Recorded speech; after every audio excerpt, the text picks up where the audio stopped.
이번 시간에는 9번째 챕터 집행관리로서 인건비 집행 등록 및 요청 내용에 대해서 살펴보도록 하겠습니다. 9번째 챕터는 먼저 첫 번째 참여인력관리, 그리고 두 번째 인건비 집행관리 순으로 함께 보도록 하겠습니다. 이번 시간에는 인건비 집행에 대한 개념 그리고 업무 흐름 보도록 하겠습니다. 선생님들께서 많이 질문하시는 내용 중에 인건비를 집행하고자 할 때는 반드시 인건비 집행 기능을 사용해야만 하는가? 라는 질문을 하시는 경우가 있습니다. 인건비 집행일지라도 무조건 인건비 집행 기능을 쓰셔야 하는 것은 아닙니다. 우리가 지난 시간에 봤던 여러 가지 방식 중에 전자세금 계산서를 이용한 증빙 방식, 그리고 보조금 전용 신용카드를 이용한 증빙 방식, 그리고 기타 증빙 방식, 이런 방식들을 순차적으로 살펴봤습니다. 인건비를 집행하실 때 기타 집행 방식을 이용하셔도 무방합니다. 하지만 이 인건비 집행 관리 기능을 따로 만들어 놓은 이유가 있습니다. 만약에 우리 기관에서 관리하고 있는 인력의 수가 많다면 한 명 한 명 집행정보 등록을 하는 부분이 굉장히 큰 업무량으로 다가올 것입니다. 관리하시기 쉽지 않다는 이야기죠. 그래서 이런 경우에는 인건비 집행 관리 기능을 이용하셔서 좀 더 쉽고 빠르고 원활하게 관리하실 수 있습니다. 자, 그럼 업무 흐름부터 보도록 하겠습니다. 우리 보조사업자께서 먼저 참여인력 관리를 하십니다.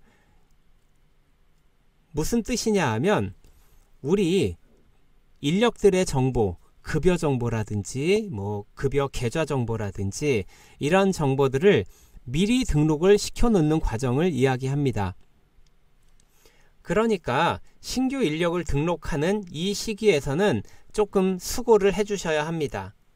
만약에 우리 참여 인력이 100명 정도 된다라고 하면 그 100명의 정보를 미리 등록을 해놔야 한다는 겁니다.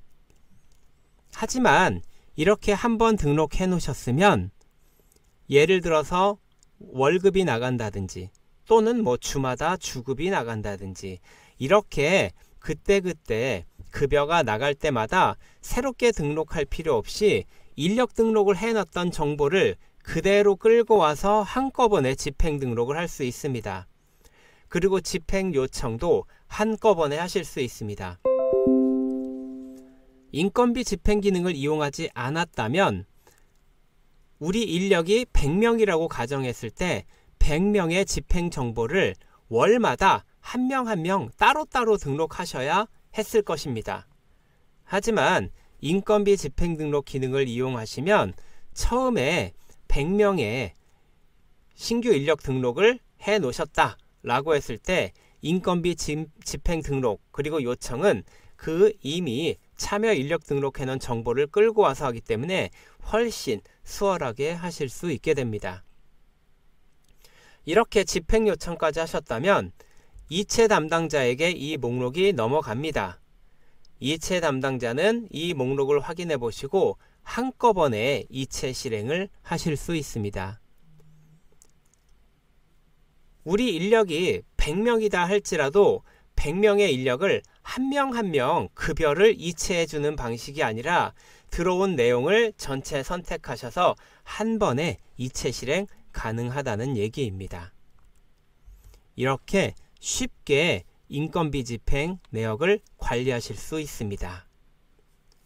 다음 시간에는 어떻게 참여 인력을 관리하는지 그리고 인건비 집행은 어떻게 등록하는지 이어서 보시도록 하겠습니다.